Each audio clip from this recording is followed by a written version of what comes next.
Assalamualaikum warahmatullahi wabarakatuh.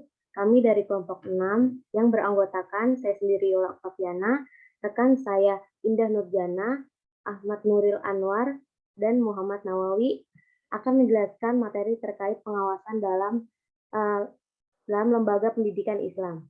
Sebelumnya saya izin untuk share screen.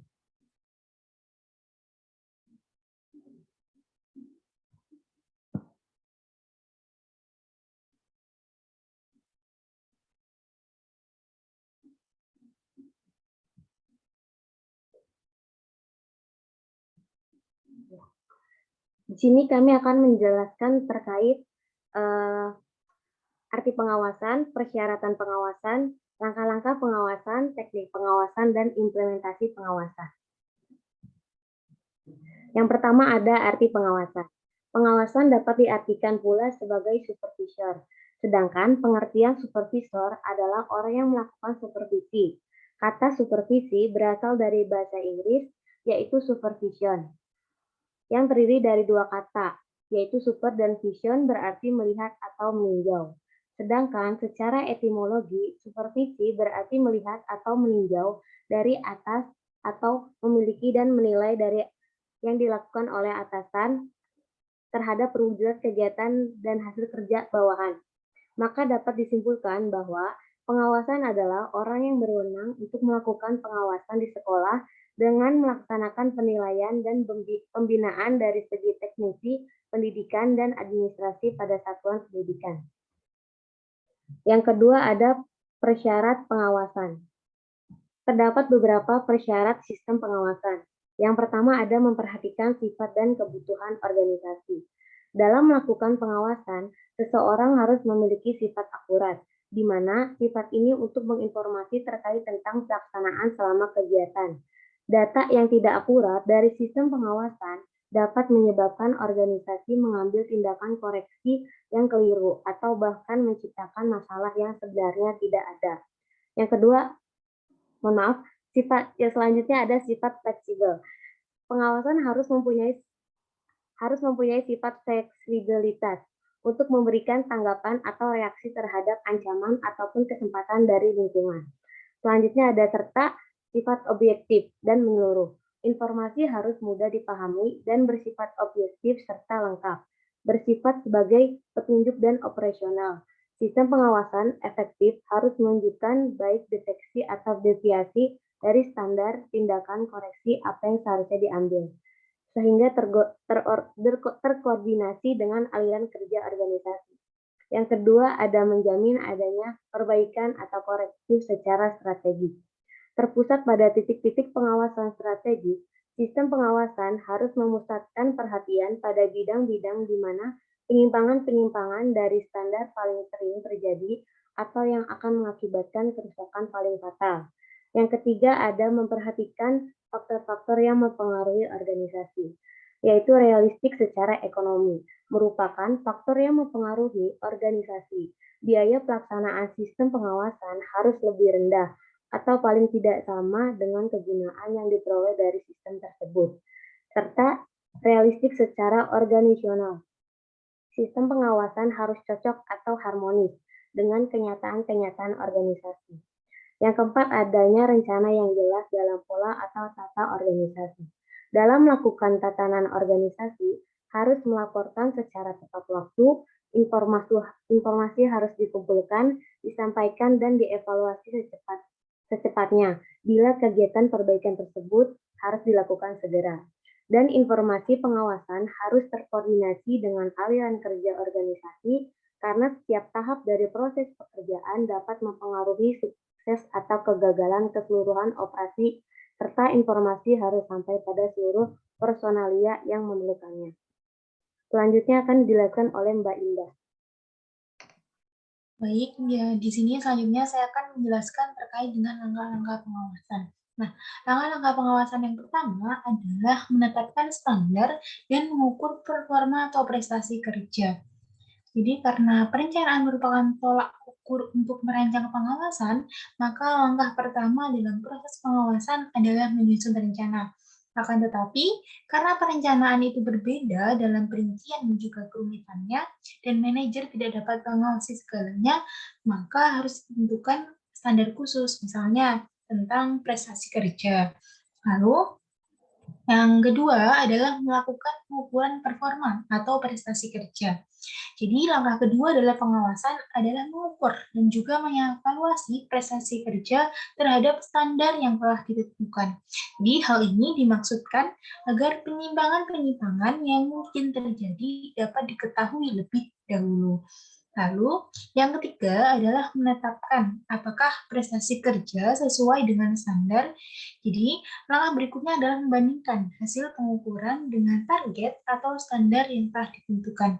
Jadi, bila presentasi sesuai dengan standar, maka manajer akan menilai bahwa segala sesuatunya berada dalam kendali. Lalu, yang terakhir adalah mengambil tindakan korektif. Nah, jadi proses pengawasan tidak lengkap jika tidak diambil tindakan untuk membetulkan penyimpangan yang terjadi. Nah, untuk proses pengawasan itu meliputi 3 tingkat, yaitu menciptakan standar. Nah, standarnya adalah suatu kriteria untuk mengukur hasil pekerjaan yang sudah dilaksanakan. Lalu yang kedua yaitu pengukuran atau penilaian pelaksanaan. Nah, hal ini untuk mengetahui sampai berapa jauh adanya penyimpangan-penyimpangan yang telah terjadi. Lalu, yang terakhir adalah tindakan perbaikan dari penyimpangan-penyimpangan. Jadi langkah ini bertujuan untuk memperbaiki dan juga menyempurnakan segala kegiatan, kebijaksanaan, serta hasil kerja sesuai dengan rencana atau standar. Baik, itu saja penjelasan saya. Selanjutnya akan diberikan oleh rekan saya. Baik, selanjutnya yaitu teknik pengawasan. Di sini teknik pengawasan ada yang pertama pengawasan dilakukan, yang kedua pengawasan yang dilakukan bersama dengan pelaksanaan kegiatan, dan yang ketiga pengawasan umpan balik. Baik, yang pertama yaitu pengawasan pendahuluan. Di sini saya mengambil contoh apabila suatu kegiatan dilaksanakan pada hari Senin, maka pada hari Minggu tersebut pengawas harus mengawasi kegiatan tersebut sebelum berlangsung. Jadi di sini pengawas bisa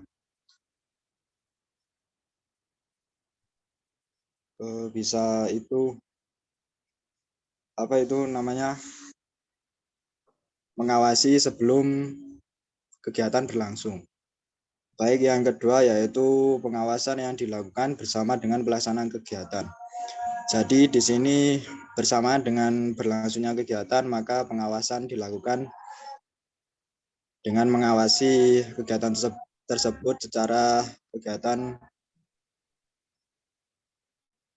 bersamaan dengan kegiatan berlangsung. Jadi pengawasan di sini dilakukan bersamaan dengan pengawasan berlangsung. Dan yang terakhir yaitu pengawasan umpan balik. Yang dimaksud umpan balik yaitu di sini pengawasan dilakukan apabila kegiatan tersebut sudah dilakukan. Dan untuk umpan balik sendiri di sini pengawas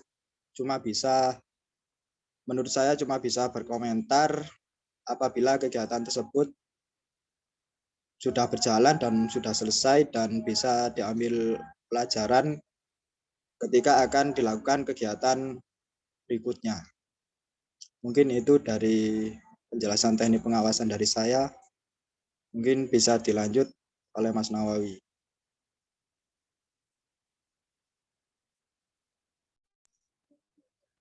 Baik, selanjutnya adalah implementasi pengawasan dalam LPI. Yang pertama adalah pengawasan controlling dalam pendidikan Islam. Pada hal ini, controlling dibagi menjadi 3 komponen pokok yang meliputi ketakwaan individu, kontrol anggota, dan penerapan supremasi aturan. Ketakwaan individu, bahwa seluruh personel perusahaan atau anggota dipastikan dan dibina agar menjadi manusia yang bertakwa. Selanjutnya adalah kontrol anggota. Dalam suasana organisasi yang mencerminkan sebuah tim, maka proses keberlangsungan organisasi selalu akan mendapatkan pengawasan dari personelnya sesuai dengan arah yang telah ditetapkan.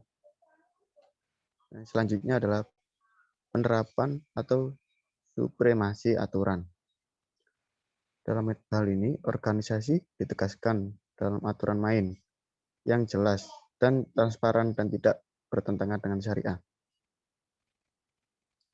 Selanjutnya adalah supervisi pendidikan. Kegiatan utama pendidikan di sekolah adalah kegiatan pembelajaran, sehingga seluruh aktivitas organisasi sekolah berfokus pada pencapaian yang efisien.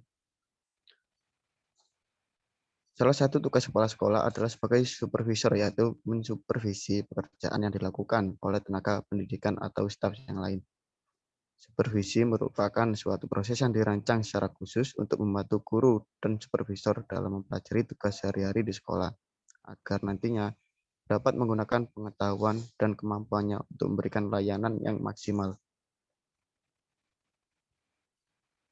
Selanjutnya adalah pengembangan supervisi dalam pendidikan Islam di era digital. Pendidikan merupakan wahana yang bertujuan untuk membekali generasi, terutama dalam teknologi sebagai alat yang dapat mempermudah kita dalam banyak aspek kehidupan. Dalam hal ini, teknologi hadir dalam berbagai penawaran untuk memudahkan kepentingan penguatan norma-norma, nilai-nilai, sehingga tujuan dari suatu pembelajaran yang bersifat normatif dapat direncanakan. Misalnya, semakin kuatnya pemahaman norma-norma, nilai-nilai keagamaan, dan kemasyarakatan yang dapat menuntun pada hidayah, jalan yang luas, baik dalam aspek-aspek teologi, humaniora, dan keluasan pengetahuan. Dengan memanfaatkan teknologi pada masa sekarang yang serba mudah dalam mengakses, maka pemahaman yang akan didapatkan akan semakin luas.